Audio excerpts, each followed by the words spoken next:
प्रधानमंत्री नरेंद्र मोदी और ब्राजील के रियो यात्रा की फायदे वाली दसदे हुए आख्या जे दबक्खी गलबात राहें बक्ख-बक्ख देशें कन्नै भारत दी मैत्री होग मजबूत।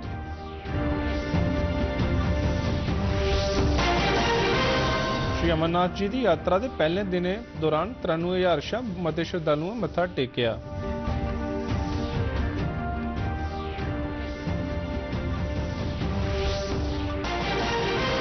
उपराज्यपाल मनोज सिन्हा और आज श्रीनगर से केंद्र शासित प्रदेशों से सैलसफा सचिवें की बैठक की किया संबोधित। आख्या सम्मेलन आतंकवाद की बनकदा जवाब है तो जम्मू कश्मीर की शांति खुशहाली ते तरक्की वाली बक्खी यात्रा की दसदा है। ते डाचीगम नेशनल पार्क वन्यजीव प्रबंधन च भारत के सबने शा सुरक्षित इलाके च शामिल मंत्री जावेद अहमद राणा और संरक्षण के बेहतरीन जतनें लिए वन्यजीव महकमे के कर्मियों की किया सम्मानित।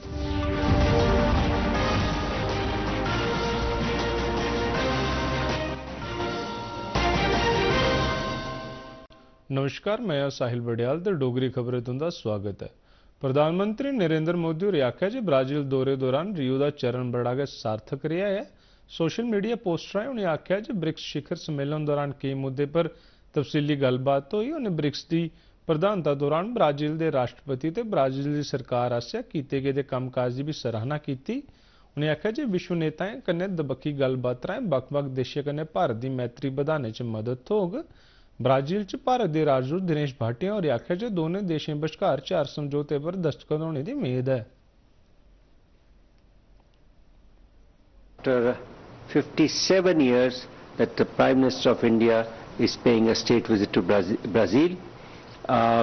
During the state visit, he'll be accorded the state protocol, state ceremonial welcome, followed by a bilateral talk where both delegations led by the respective leaders will meet. And after the talks, we are hoping to sign 4 agreements or /MOUs between the two countries. These agreements have been finalized and we are hoping to sign this on 8th of July. Amarnath यात्रा का 6वां दिन है। 38 दिनों की श्री अमरनाथ यात्रा इस महीने की 3 तरीक की शुरू हुई थी। पहलगाम ते बालटाल दोनों रस्तिया व्यवस्था कन्नै चला रही है।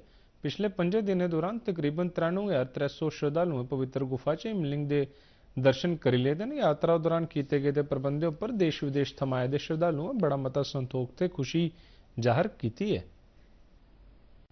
सुरक्षा इंतजामें हैडभगती नगर आधार शिविर थमां श्री अमरनाथ की यात्रा का 7वां जत्था अज बडलै श्री अमरनाथ जी की पवित्र गुफा की यात्रा आस्ते कश्मीर लिए रवाना हुआ। 7,541 श्रद्धालुओं च इस जत्थे च 5,516 मर्द, 1,765 महिलाएं, 39 बच्चे ते 221 साधु साधवियां शामिल हैं। इंदे च 3,321 श्रद्धालु बालटाल आधार शिविर ते 4,220 श्रद्धालु पहलगाम आधार शिविर लिए रवाना हुए। यह जत्था 309 गड्डियों पर सवार होइए बधेआ हा। विश्वास से आस्था की एक शानदार मिसाल पेश करते हुए उत्तर प्रदेश का 21 बने का हरनाम प्रसाद 7,000 किलोमीटर की कांवड़ यात्रा पूरी करी इकला उधमपुर पुज्जा। उन्हें मध्य प्रदेश जबलपुर के गावरी घाट थमां यात्रा शुरू की ते रामेश्वर ज्योतिर्लिंग के दर्शन करिए अगड़ी श्री अमरनाथ युगा तक जाने की यात्रा शुरू कर दी है।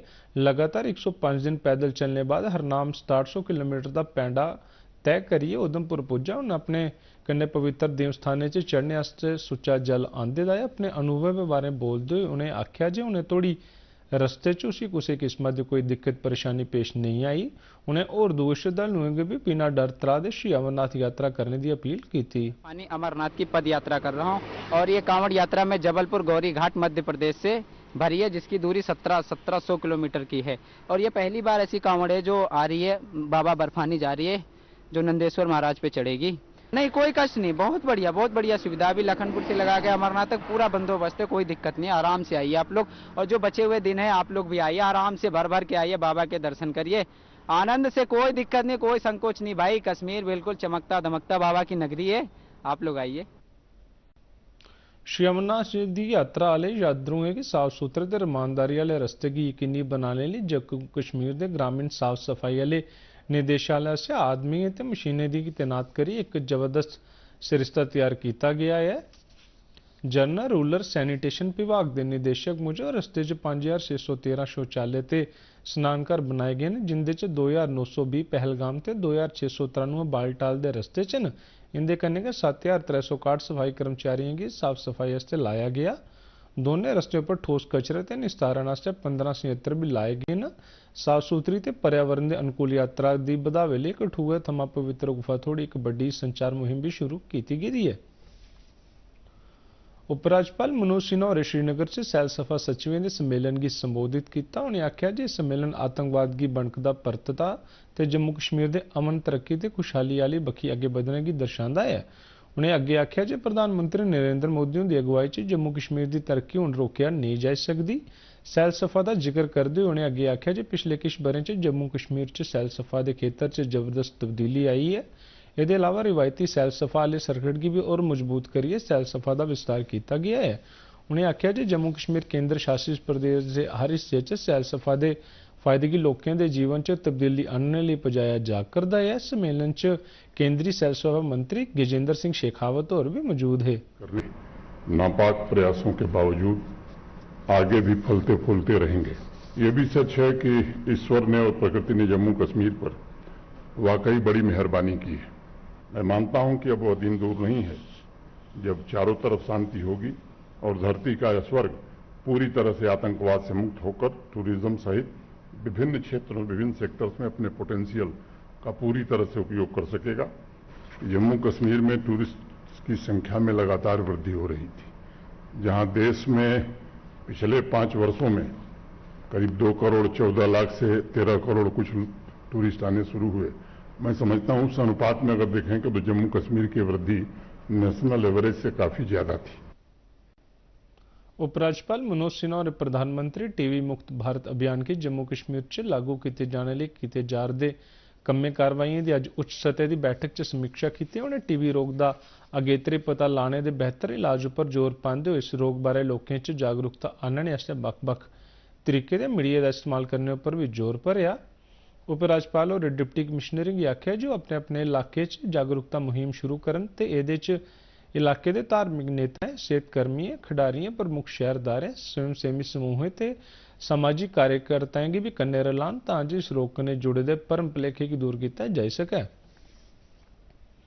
भारत सरकार के पर्यावरण जंगलात ते जलवायु परिवर्तन वाले मंत्रालय से बड़े के सम्मानयोग मैनेजमेंट इफेक्टिवनेस इवैल्यूएशन कार्यक्रम तहत वन्य जीव प्रबंधन ते संरक्षण लिए डाचीगाम राष्ट्रीय पार्क की भारत के श्रेष्ठ आले सर्वोच्च पुरस्कार के सम्मानित किया गया है।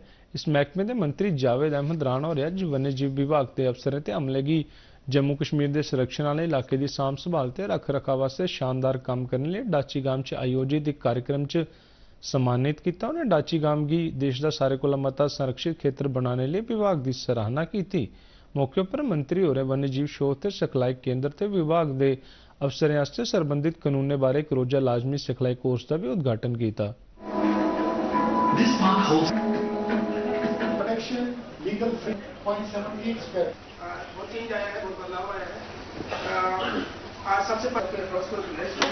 खुशी का तो है लेकिन एक बहुत बड़ी जिम्मेवारी भी हो गई है। मुझे बच्चा एक इजाजत में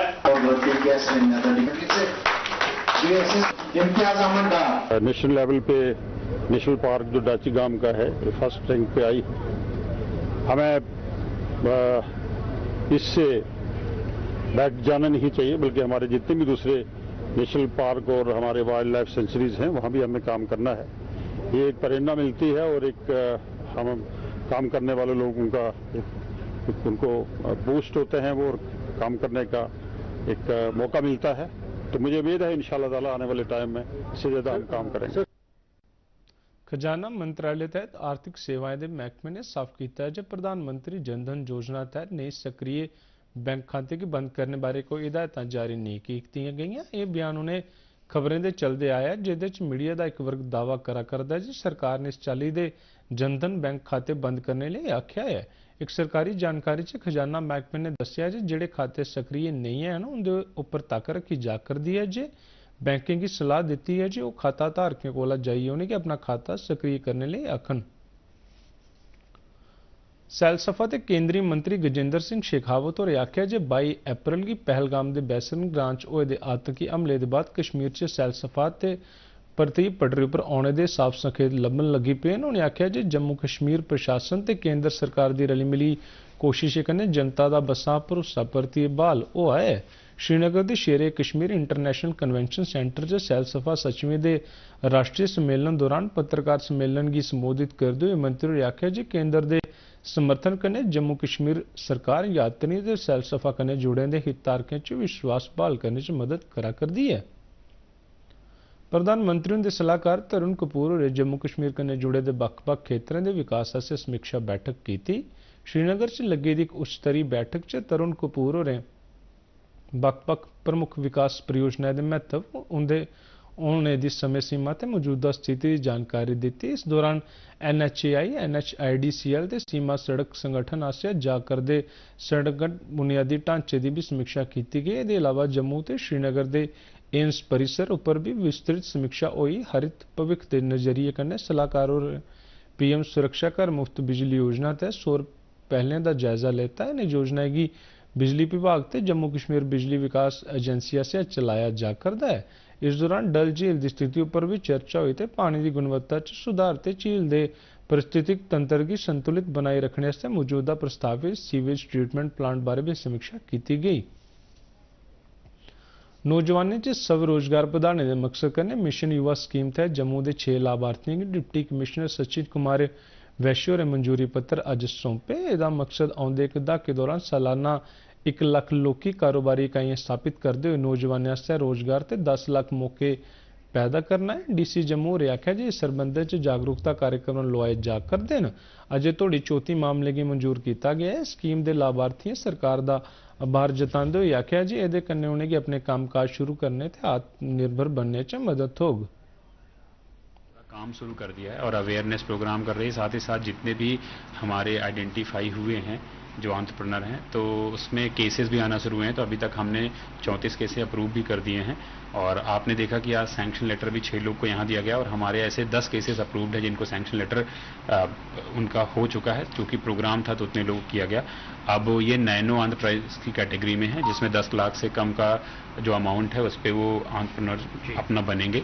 और अब हम आगे की जो तैयारी है हमारे जिले की कि हमारा जो टारगेट है उसके लिए हम भरसक प्रयास कर रहे हैं। मेरा नाम अजय कुमार है। पर ना ये गवर्नमेंट ने स्कीम चला के बड़ा अच्छा किया है कि युवा को एक नया मौका दिया है अपने पैरों पे खड़ा होने के लिए। जो ऐसे युवा बेकार घूम रहे थे या कोई अपनी प्राइवेट जॉब कर रहे थे उनके लिए अपॉर्चुनिटी है कि वो अपना जो बिजनेस है वो ले सके।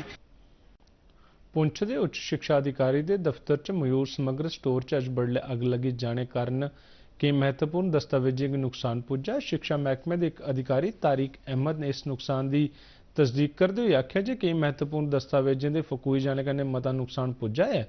उआं इस हादसे च किसी जानी नुकसान की खबर नहीं आई है। अग लगने के कारणों का पता लाया जा करदा है। इस हादसे च कन्नै सरकारी इमारतें च अग्ग थमां सुरक्षा लई अपनाए जाने वाले तौर तरीकों पर भी सवालिया निशान लगी गया है। टूटे तब आवाज आई तो हमारा चौकीदार वाला जब उसके बाहर आए बात से इधर से CRP का कैंप है साथ, वहाँ से भी CRP का कर्मचारी वो भी आ गए। तो आग काफी तेज हो चुकी थी तब तक। तो फिर उसके बाद हमने फायर एमरजेंसी वालों को फोन वगैरह किया, रब्ता किया, लड़के भी 2 भेजे। तो खैर 15-20 मिनट के अंदर वो उनकी गाड़ी आई। यहाँ नौसेना प्रमुख एडमिरल दिनेश कुमार त्रिपाठी, वायुसेना प्रमुख air chief marshal AP Singh ते थल सेना अध्यक्ष जनरल उपेंद्र द्विवेदी होरें अज नवी दिल्ली च सांझी कार्रवाई करने के विषय पर सेना के वरिष्ठ अधिकारियों की संबोधित किया। कार्यक्रम दौरान त्रोने सेनाएं के प्रमुखें आपू च तालमेल बनाने पर वचनबद्धता प्रकट की। भारतीय सेना मुजिब संबोधन राय सांझी कार्रवाई की योजना बनाने पर ध्यान केंद्रित किया गया, जिहदे च खास जोर भविख च युद्ध संबंधी गतिविधियों च नौसेना ते वायुसेना च आपसी तालमेल पर भी दिता गया। सड़क परिवहन ते जरनैली सड़कें संबंधी महकमे के मंत्री नितिन गडकरी होरें अज आख्या जे चपासम की सांभ संभाल वाली बक्खी ट्रांसपोर्ट महकमे की मती जिम्मेदारी बनती है कि जे देश च 40% प्रदूषण का कारण सीधा ट्रांसपोर्ट सैक्टर की आख्या जा सकता है।